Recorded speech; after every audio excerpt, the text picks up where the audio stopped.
ہمارے کھانے کے لیے خوراک بنایا ہے، انہی جانوروں کو ہم کھاتے ہیں، ہم کسی حرام جانور کو نہیں کھاتے ہیں۔ یہ بکرا بکری ہے، بھیڑا وغیرہ ہے، یہ جتنے بھی حلال جانور ہیں ہم انہی جانوروں کا گوشت کھاتے ہیں، اور جو حرام جانور ہیں ہم ان کو ٹچ نہیں کرتے ہیں۔ اور حلال بھی ہم اللہ کا نام لے کے جب ہم ذبح کرتے ہیں تب حلال ہوتا ہے۔ ایسا نہیں کوئی بکرا اگر مرا پڑا ہو، جنگل میں مرا پڑا ہو، ہم نہیں کھا سکتے جب تک اللہ کا نام لے کر اسلامی طریقے سے اس کو ذبح نہ کیا گیا ہو، ہم اس کو نہیں کھا سکتے ہیں۔ اور جب ہم جانور کو ذبح کرتے ہیں تو میڈیکل سائنس یہ کہتا ہے کہ جو آج جو جھٹکے سے مارتے ہیں جانوروں کو، اس میں جانور کو بہت تکلیف ہوتی ہے۔ اور جو اسلام کا طریقہ ہے کہ اس کی جو رگیں، جو اسلام نے جو رگیں بتائی ہیں، اور ان رگوں کو کے اوپر جب چھری چلائی جاتی ہے تو جانور کی جان جو ہوتی ہے بہت آسانی سے نکلتی ہے۔ اور اسی لیے اللہ کے نبی فرماتے ہیں جب تم جانور کو ذبح کرو تو اچھے طریقے سے ذبح کرو، چھری کو تیز کر لو، جانور کو تڑپا تڑپا کے مارنے کی اسلام تعلیم نہیں دیتا ہے۔ میرے پیارے ساتھ، میرے نبی تو بے جان چیزوں کے لیے بھی رحمت بن کر کے آئے۔ آپ ایک کھجور کے تنے پر کھڑے ہو کر کے خطبہ دیا کرتے تھے۔ ایک عورت کی نظر پڑ گئی جو اللہ کے نبی کے خطبے میں آیا کرتی تھی۔ اس نے دیکھا کہ اللہ کے نبی کھجور کے تنے پر کھڑے ہو کر کے خطبہ دے رہے ہیں۔ اس نے کہا، اللہ کے نبی، میرا بیٹا کارپینٹر ہے، بڑھئی کا کام کرتا ہے۔ اے اللہ کے نبی، میں چاہتی ہوں کہ آپ کے لیے ایک اچھے سے ممبر کا انتظام کر دوں تاکہ آپ اس ممبر پر کھڑے ہو کر کے خطبہ دیں۔ اس لکڑی کے تنے پر آپ کھڑے ہو کر کے خطبہ دیتے اچھا نہیں لگتا ہے۔ آج ہمارے یہاں مولوی پھٹے پرانے کپڑے پہنتا ہے تو لوگ کہتے ہیں مولوی کو تو اللہ نے بڑی برکت دی ہے۔ مولوی صاحب جو آپ کے بچوں کو قرآن آ کے پڑھاتے ہیں، ان کے میلے کچیلے کپڑوں کو دیکھ کر کے کبھی آپ کو شرم نہیں آتی کہ کوئی نیا کرتے کا کپڑا لے جا کے دے دے؟ آم کا موسم آتا ہے، آپ کے گھر میں بچے آم کھا رہے ہیں، مولوی صاحب بیچارے 5000 کی تنخواہ میں کیسے کیسے اپنا پریوار چلا رہے ہیں۔ ان کے بچے اپنے باپ سے کہتے ہیں باجان مجھے آم دلا دو، وہ صبر کرنے کی تلقین کرتے ہیں، اور دنیا کہتی ہے مولوی کے پیسے میں اللہ نے بڑی برکت دی ہے۔ میرے پیارے ساتھیوں، اس مولوی کو آپ نے اپنے در کا جو بھکاری بنا کے رکھا، اس کو برکت کا خوبصورت نام نہ دیجیے۔ معاف کرنا میرے بھائیوں، بات کڑوی ہے مگر بات یہی سچ ہے کہ ہم ان علماء کو خوشحال دیکھنا نہیں چاہتے ہیں۔ اگر مولوی اچھا لائف اسٹائل اختیار کر لے، اچھا کپڑا پہننے لگے، مولوی حلال طریقے سے اگر گھر مکان بنا لے اور سواری کا انتظام کر لے تو اس پر بھی لوگ انگلی اٹھاتے کہ مولوی کے پاس اتنا پیسہ کہاں سے آ گیا۔ یہ سوچ ہے ہماری قوم کی، یہ اپنے علماء کو اور اپنے رہنماؤں کو خوشحال نہیں دیکھنا چاہتی۔ یہ چاہتی ہے یہ آ کر کے ہم سے چندہ مانگتے رہے، ہمارے در کے فقیر اور محتاج بنے رہے۔ لاک ڈاؤن میں ہم نے دیکھا کتنی مسجدوں میں امام جن کو 8000 10,000 تنخواہ دی جاتی تھی، مدرسوں میں پڑھانے والے ٹیچر جن کو 8-10 ہزار کی تنخواہ دی جاتی تھی اور اس تنخواہ سے ان کا گھر پریوار چلا کرتا تھا۔ لاک ڈاؤن لگ گیا، مدرسے والوں نے آنکھیں پھیر لی، مسجد کی کمیٹی نے آنکھیں پھیر لی، مولوی صاحب ہمارے فنڈ میں کوئی پیسہ نہیں ہے۔ ان مولویوں نے کتنی پریشانیوں کے ساتھ اپنے ایام کاٹے، اپنے دن کاٹے میرے بھائیوں، لوگوں سے قرضے لے کر کے، لوگوں سے مدد مانگ کر کے انہوں نے اپنا گزارا کیا۔ اور میں کئی ایسے مولویوں کو جانتا ہوں، لاک ڈاؤن کے بعد انہوں نے کاروبار شروع کر دیا، بزنس شروع کر دیا، اور رو کر کے کہنے لگے مولوی صاحب اب ہمیں امامت نہیں کرنی ہے، اب ہمیں مدرسے میں نہیں پڑھانا ہے، ہمیں یہ غلامی کی زندگی نہیں گزارنی ہے، اب ہم اپنا بزنس کریں گے، اپنا کاروبار کریں گے، ہم آزادی کی زندگی گزاریں گے۔ میرے پیارے بھائیوں، یہ علماء بھی آپ کی طرح انسان ہوتے ہیں، ان کے بچوں کو بھی آپ کے بچوں کی طرح ضرورتیں ہوتی ہیں، ان کی بیٹیوں کی بھی آپ کی بیٹیوں کی طرح ضرورتیں ہوتی ہیں۔ میرے بھائیوں، اپنے علماء کی ضرورتوں کا بھی خیال رکھا کرو۔ نہیں رکھتے ہم خیال، اپنے علماء کی ضرورتوں کا ہم خیال نہیں رکھتے۔ میرے مسجدوں میں کبھی آپ جا کر کے دیکھیے امام کے رہنے کا کمرہ کتنا بڑا ہوتا ہے۔ بعض مسجدوں میں نے دیکھا کہ سیڑھی کے نیچے جو چھوٹی سی جگہ بنی ہوتی ہے کوٹھری ٹائپ کی، اس میں امام کو رکھتے ہیں۔ امام بیچارہ اگر ڈھنگ سے کھڑا ہو جائے تو سر اس کا چھت سے لڑ جائے، ہمیں شرم نہیں آتی ہے؟ ہم اپنے بچوں اور اپنے پریوار کے ساتھ اپنے گھر میں رہیں اور امام صاحب اپنے پریوار سے دور آپ کی مسجد میں امامت کرائیں اور مہینے 2 مہینے اپنے پریوار سے دور رہیں. میرے بھائیوں یہ کون سا انصاف ہے؟ آپ کے بچے آپ کے ساتھ رہیں اور مولوی کا بیٹا اپنے باپ کے رہنے کے باوجود وہ بیچارہ یتیم بن کے زندگی گزارے اور مولوی کی بیوی بیوہ کی زندگی گزارے. اللہ کے واسطے اپنے علماء کے مسائل پر بھی نظر رکھو میرے بھائیوں. آج سرکاری ٹیچر ریٹائر ہوتا ہے، گورنمنٹ اس کو پینشن دیتی ہے.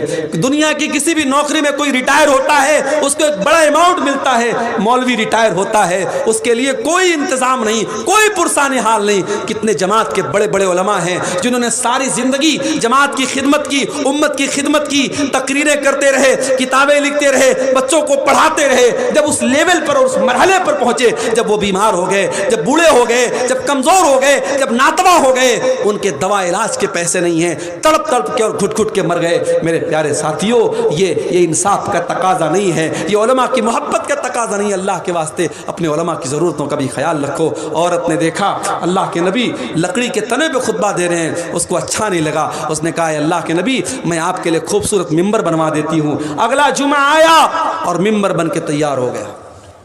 اگلے جمعہ میں بہترین ممبر بن کے آ گیا اور اللہ کے پیارے نبی جب خطبہ دینے کے لیے ممبر پہ چڑھتے ہیں تو لکڑی کے تنے سے رونے کی آواز آنے لگتی ہے. لکڑی کے تنے کو آپ نے سائیڈ میں ڈال دیا، کنارے ڈال دیا، لکڑی کے تنے سے رونے کی آواز آنے لگی. صحابہ کرام حیران ہو گئے کہ لکڑی کا تنا کیسے رو رہا ہے، اس سے رونے کی کیسے آواز آ رہی ہے.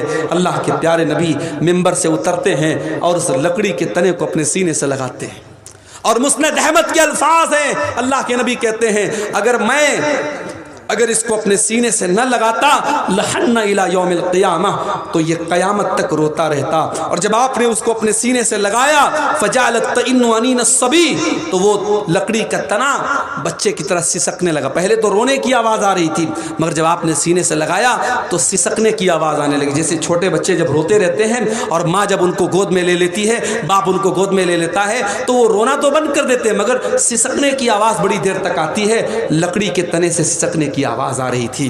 اللہ کے نبی نے فرمایا انہا تبکی علی ما کانت تسمع من الذکر، اس لکڑی کے تنے پر کھڑے ہو کر کے میں خطبہ دیتا تھا اور قرآن اور حدیث کی باتیں بیان کرتا تھا، اس لیے یہ لکڑی کا تنا جب آج میں نے اس کو چھوڑ کے جب میں ممبر پہ کھڑا ہو گیا تو یہ رونے لگا.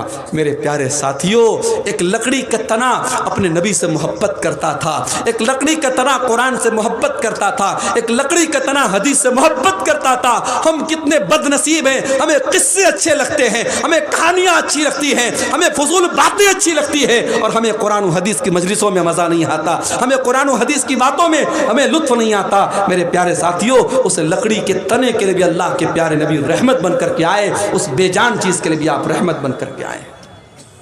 ہم تو اس نبی کا کلمہ پڑھنے والے ہیں میرے بھائی، وہ نبی جن کی شان اور جن کا مقام یہ ہے. میرے پیارے ساتھیوں، اس نبی کی عظمت کو پہچانو. آج دنیا اس نبی کو گالیاں دے رہی ہے. فیس بک اٹھاؤ، اس نبی کے بارے میں کتنے گندے گندے جملے لوگ استعمال کرتے ہیں اور ہمارا نوجوان یہ بیچارہ نشے میں ڈوبا ہوا ہے، یہ سوشل میڈیا پر لڑکیوں سے چیٹنگ میں لگا ہے اور ہماری قوم کی بیٹیاں یہ فیس بک اور انسٹاگرام پر اپنی بے پردگی اور بے حیائی کا اظہار کر رہی ہیں. ارے تمہارے ایمان کی غیرت کہاں مر گئی؟ تمہارے نبی کی محبت کہاں مر گئی؟ اگر تمہیں اپنے نبی سے پیار ہوتا، اپنے نبی سے محبت ہوتی، تو تم سوشل میڈیا پر یہ جو طوفان بدتمیزی مچایا جا رہا ہے، تمہارے نبی کے اوپر جو یہ کیچڑ اچھالے جا رہے ہیں، تم علم حاصل کرتے، تم انگلش سیکھتے، تم قرآن پڑھتے، تم نبی کی سیرت پڑھتے اور ان لوگوں کا منہ توڑ جواب دیتے. مولانا ثناء اللہ امرتسری رحمۃ اللہ علیہ، اللہ ان کی قبر کو نور سے بھر دے، ان کے دور میں ایک آریہ سماجی نے کتاب لکھی، اللہ کے نبی پر بڑے گندے گندے حملے کیے، بڑے گندی گندی باتیں لکھی اور کتاب کا نام رکھا رنگیلا رسول. رنگیلا رسول کے نام سے کتاب لکھی. آج بھی انٹرنیٹ پر وہ کتاب موجود ہے ہندی زبان میں.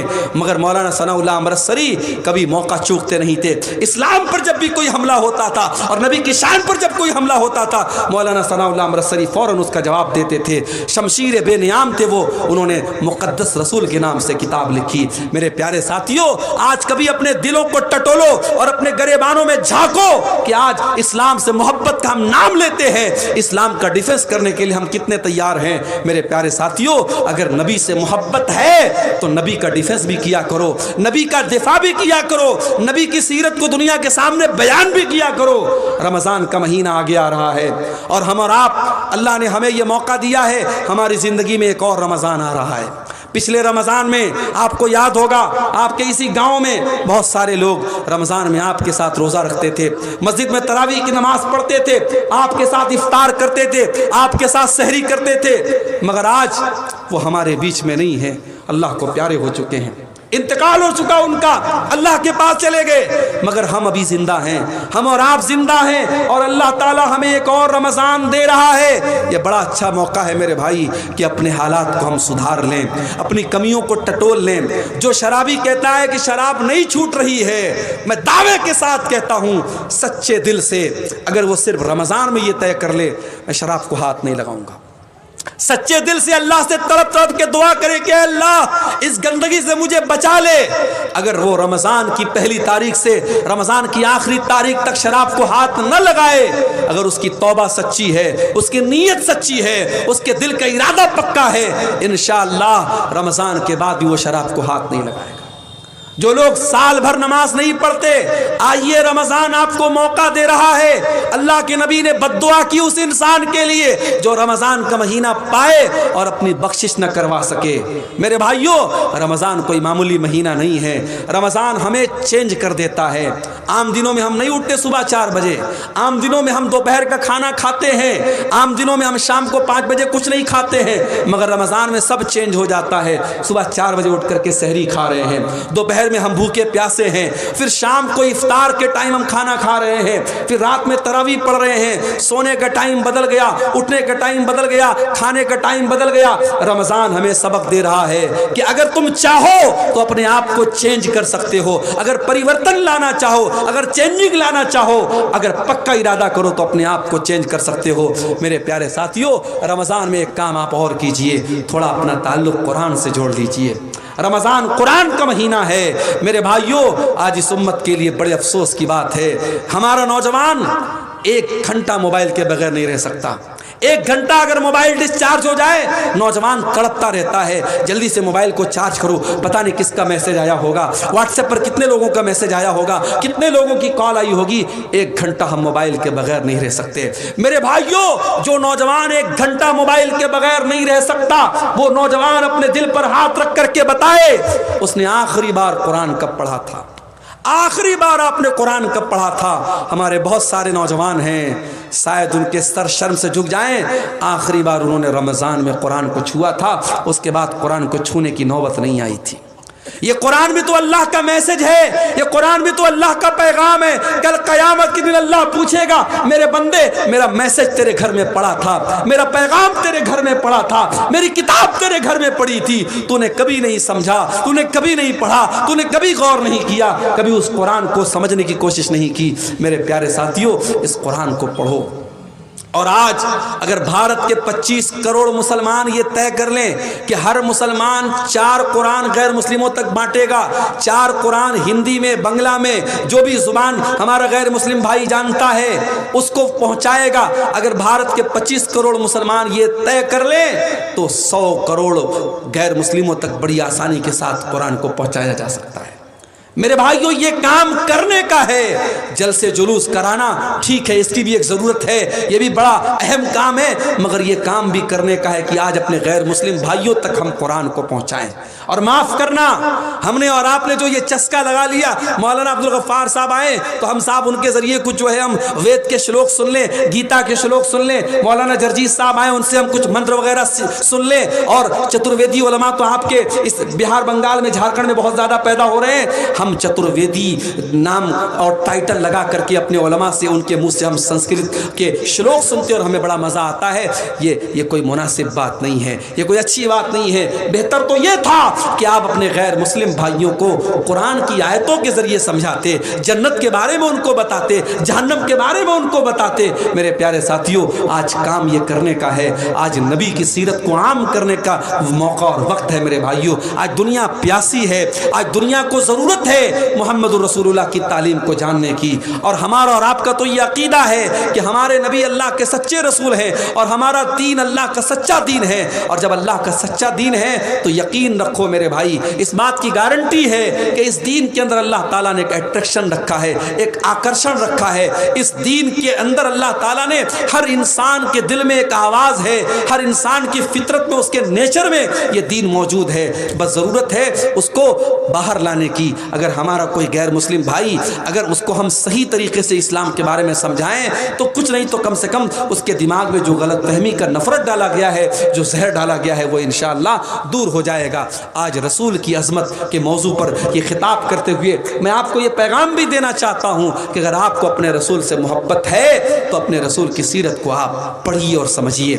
ابھی آپ نے سنا ہوگا بنگلہ دیش کے ایک بہت بڑے عالم جو ہے ڈاکٹر مجیب الرحمان صاحب کا بھی حال میں انتقال ہوا، جنہوں نے بنگلہ زبان میں بڑے اہم کام کیے اور بڑی اہم کتابوں کا انہوں نے بنگلہ زبان میں ٹرانسلیشن کیا ہے۔ اور آپ کو یہ بھی پتا ہوگا کہ آپ کے اہل حدیث جماعت کے ایک بہت بڑے عالم تھے مولانا صفی الرحمان مبارک پوری رحمۃ اللہ علیہ، انہوں نے اللہ کے نبی کے جیون کے اوپر، اللہ کے نبی کی سیرت کے اوپر انہوں نے کتاب لکھی تھی۔ اس کتاب کا نام تھا الرحیق المختوم، اور یہ کتاب ایک کمپٹیشن میں حصہ لینے کے لیے لکھی گئی تھی، اور پوری دنیا کی سینکڑوں کتابوں میں اس کتاب کو پہلا پرائز ملا تھا۔ اور آج بھی پوری دنیا میں سیرت پر سب سے زیادہ اگر کوئی کتاب پڑھی جاتی ہے تو الرحیق المختوم پڑھی جاتی ہے، اور ہندی میں بھی وہ اویلیبل ہے اور بنگلہ زبان میں بھی اس کا انواد ہو چکا ہے۔ میں آپ سب کو یہ دعوت دیتا ہوں، اپنے نوجوانوں سے جو ہندی جانتے، جو بنگلہ جانتے، ان سے میں کہنا چاہتا ہوں کہ آپ زندگی میں ایک بار اپنے دل میں رسول کی محبت کو سجا کر کے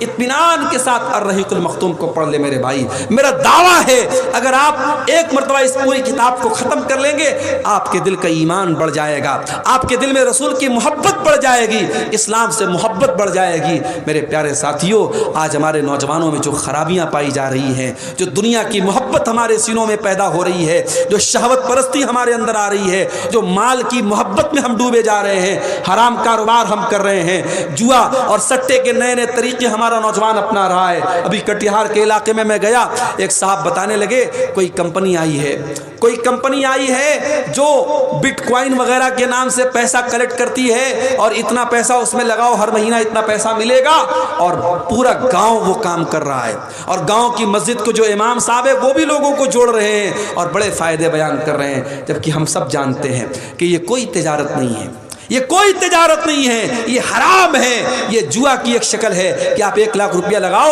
اور ہر مہینے آپ کو 5000 روپیہ ملے۔ تجارت میں تو اپ ڈاؤن ہوتا رہتا ہے، تجارت میں کبھی ایسا بھی ہوتا ہے کہ آپ نے 1 لاکھ لگایا اور مہینے کا 10,000 آپ نے کما لیا، اور کبھی ایسا ہوا کہ آپ نے 1 لاکھ لگایا اور مہینے میں 1 پیسے کی بھی آمدنی نہیں ہوئی۔ تو تجارت ہوتی ہے۔ یہ جتنی کمپنیاں ہیں جو پیسہ لگا کر کے آپ کو آفر دے رہی ہیں، یہ سب آپ کو ٹوپی پہنا رہی ہیں، سب فراڈ ہیں، اور آج ہمارا نوجوان اس میں ڈوبا چلا جا رہا ہے۔ میرے پیارے ساتھیوں، ان حرام طریقوں سے اگر آپ کو بچنا ہے، اپنے نبی کی سیرت کو آپ پڑھیے، اپنے نبی کی زندگی کو آپ پڑھیے۔ جب آپ اپنے نبی کی سیرت کو پڑھیں گے تو آپ کے دل میں حلال کی محبت پیدا ہوگی اور حرام سے نفرت پیدا ہوگی۔ میری مائیں اور بہنیں، میں ان سے بھی کہنا چاہتا ہوں، اپنے نبی کی بیویوں کے حالات آپ پڑھیں، اپنے نبی کی بیٹیوں کے حالات آپ پڑھیں۔ آپ کے اندر جو برائیاں ہیں، جو خرابیاں ہیں، جو بے پردگی ہے، جو بے حیائی ہے، انشاءاللہ سب ختم ہو جائے گی۔ آج ضرورت ہے کہ اپنے نبی کی سیرت کو ہم جانیں اور پڑھیں۔ میرے پیارے ساتھیوں، دعا کیجیے اللہ تعالیٰ سے رب العالمین ہمیں اپنے نبی سے صحیح اور سچی محبت کرنے کی توفیق عطا فرمائے۔ رب العالمین ہمارے دلوں میں جو بگاڑ ہے، جو بغض و عداوت ہے، جو لالچ ہے، جو مال کی محبت ہے، اللہ تعالیٰ اس کو ختم کر کے ہمارے دلوں میں اپنے نبی کی سچی محبت پیدا فرما دے۔ آئندہ آنے والے رمضان کے مہینے کا حق ادا کرنے کی اللہ تعالیٰ ہم سب کو توفیق عطا فرمائے۔ رمضان کے مہینے کے روزے، تراویح کی نماز، قرآن کی تلاوت، دعا اور اذکار کی پابندی کرنے کی اللہ تعالیٰ ہم سب کو توفیق عطا فرمائے۔ رب العالمین جس مدرسے کے لیے آج کا یہ پروگرام ہوا ہے، اس مدرسے کو دن دونی رات چوگنی ترقی عطا فرمائے۔ جو علماء یہاں تشریف لائے، دور دراز سے سفر کر کے آئے ہیں، اللہ ان علماء کے آنے جانے کو قبول فرمائے۔ رب العالمین ہم سب کو کہنے سننے سے زیادہ عمل کی توفیق عطا فرمائے، آمین۔ وآخر دعوانا الحمدللہ رب العالمین، والسلام علیکم ورحمۃ اللہ وبرکاتہ۔